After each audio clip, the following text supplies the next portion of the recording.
कहा जाता है, कुरान पाक में पढ़ा भी है, सुना भी है कि तौबत नसूह वो है कि जिसके बाद गुनाह ना किया जाए।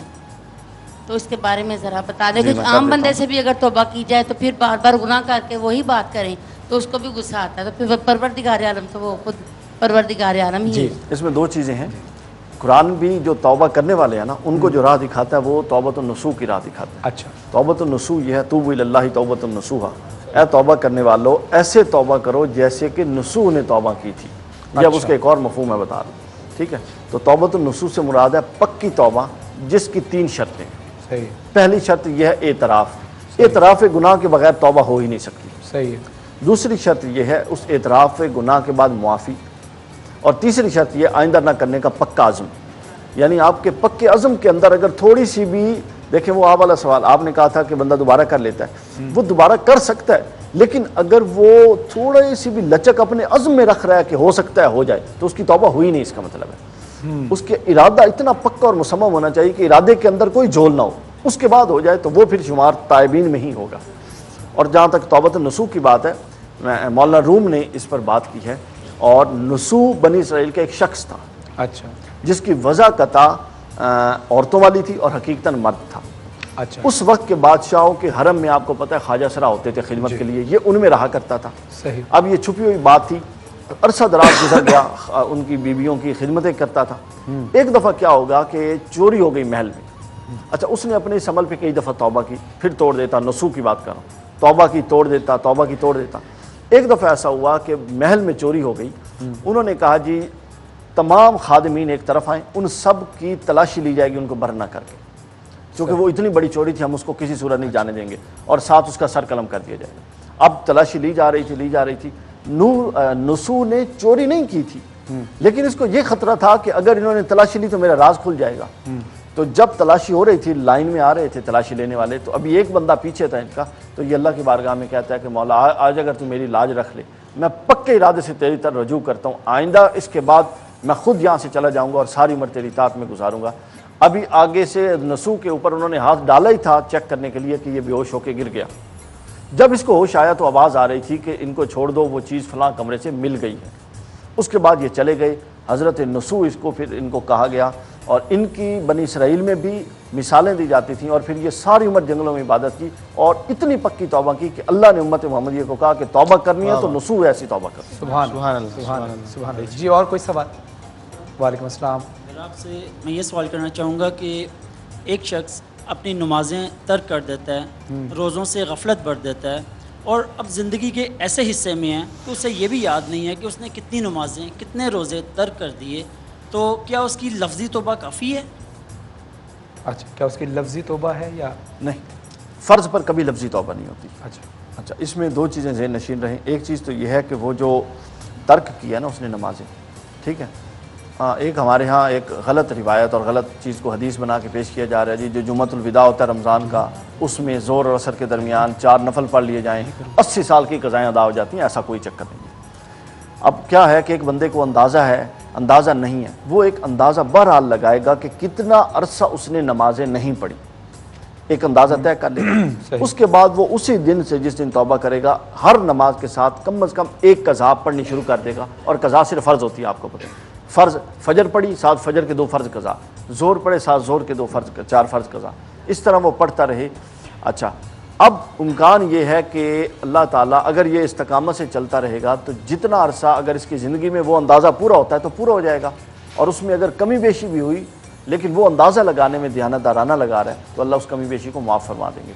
और अगर उसकी उम्र गुजर जाए, यानी उम्र का थोड़ा हिस्सा बाकी है और उसका अंदाज़ा ज़्यादा था, तो हमें ये गुमान करना है कि फिर भी अल्लाह ताला उसको माफ़ कर देंगे, चूँकि वो अब कज़ा की अदायगी की तरफ जा रहा था। जिस तरह के वो 100 कातिलों का कातिल जो था, 100 इंसानों का, अल्लाह वालों की बस्ती की तरफ जा रहा था, अभी रास्ते में पहुंचा था और एक बालिश सिर्फ उनकी तरफ था, तो अल्लाह ने 100 बंदों के कातिल को अगर मगफिरत दे दी, तो ये भी अगर इरादा करके शुरू कर लें, बेशक एक दिन कज़ा हुई हो, अल्लाह माफ़ फरमा देगा। उम्मीद है आप मुतमईन हो गए होंगे जवाब से, और ये इंशाअल्लाह ये टॉपिक अभी चलता रहेगा।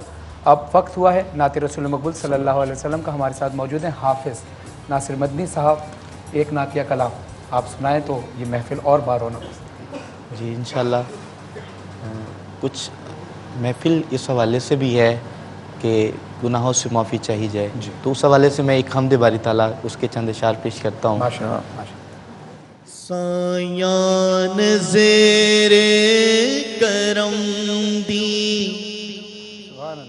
कर सोनिया, सायान ज़ेरे करम दी कर सोनिया वे साया नज़रे करम दी कर सोनिया। सुन अर्ज़ मेरी, सुन अर्ज़ मेरी साया नज़र करम दी, साया नज़र करम दी। मैं ततड़ी दिया सुन ले हवा,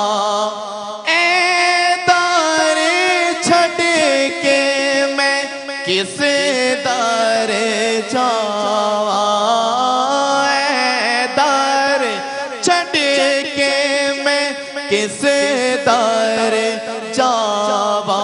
मेरी खाली चोली पर सोने आवे, मेरी खाली चोली बर सोने आवे, मेरी खाली चोली बर सोनिया।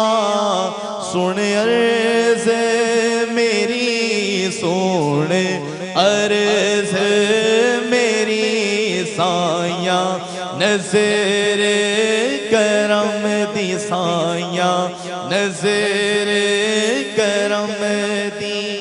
और ये शेर खास तौर पे उन दोस्तों के लिए पढ़ रहा हूँ जिनके पास अल्लाह ने औलाद की नेमत नहीं दी। दुआ करें अल्लाह पाक उनको भी औलाद की नेमत से नवाजे। एक मरतबा आप कह दें आमीन, ऊंची आवाज से कह दें कि लाल मवादी चोली चिपा दे, सब ते सोने करम कमा दे। लाल मवादी चोली चिपा दे, सब ते सोने करम कमा दे। वंडे रहमत तेरा डर सोने आवे, वंडे रहमत तेरा डर सोने आवे, वंडे रहमत तेरा डर सोने आ। सोने अर्ज़ मेरी, सोने अर्ज़ मेरी साया नज़र करम दी, साया नज़र करम दी। मेरा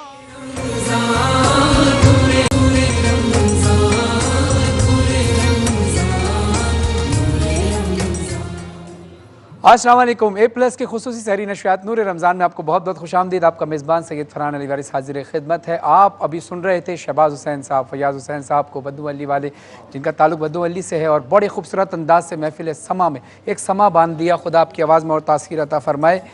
और मैं दुआ करूँगा हमेशा आपके लिए, और करता हूँ कि अल्लाह आपके फ़न में, आपके लहजे में, आपकी आवाज़ में और मज़ीद ताकत अता फ़रमाए, आपके रिस्क में इजाफ़ा फ़रमाए अल्लाह।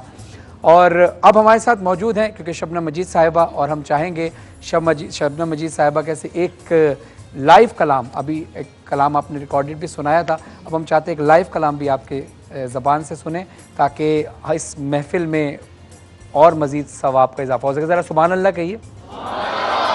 जो शेर समझ में आए आपने सुभान अल्लाह कहना है, वो इनके लिए नहीं, मेरे लिए नहीं, अपने लिए कहना है। क्योंकि रिवायतों में मिलता है कि जब कोई शख्स अल्लाह रसूल आल रसूल के लिए सुभान अल्लाह का विर्द करता है तो अल्लाह उसके लिए जन्नत में एक दरख्त मुकर्रर करता है।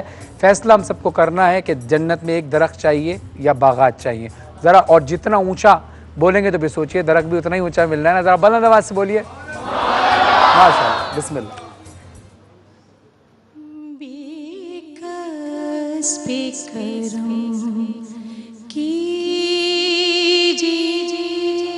सुभान अल्लाह। सरकार मदीना माशाअल्लाह। बेकस पे करम कीजिए सरकार मदीना।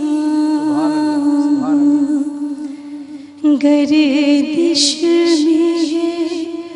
तकदीर भंवर में है सफीना। बेकस पे करम कीजिए।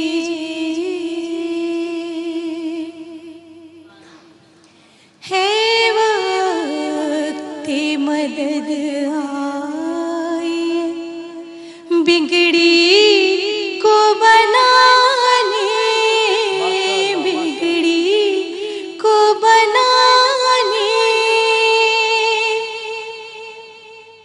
पोशीदा नहीं आपसे कुछ दिल के फसाने। जख्मों से भरा है किसी मजबूर का सीना। बेकस पे करम कीजिए।